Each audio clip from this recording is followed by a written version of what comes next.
Hello everyone, it's Amanda from Crystal Coast Originals. Thank you so much for checking out my video. Just a quick intro so you guys can see the dried results of the painting you're going to see in the video today. It is a Dutch pour and it's on an 18 by 24 inch canvas. And can I just say I am loving these colors. In particular, this red color.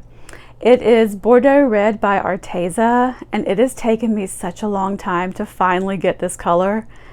I have been checking their website for months and they're always sold out, so I'm so happy to finally have it, and let me tell you, it was worth the wait. It's a beautiful dark red color, kind of almost a burgundy, and I'm really loving the way that this painting turned out. As usual, my formula as well as all the colors that I used will be listed in the description box, so please don't forget to check that out. Thank you guys so much for watching, and I will see you on the next one.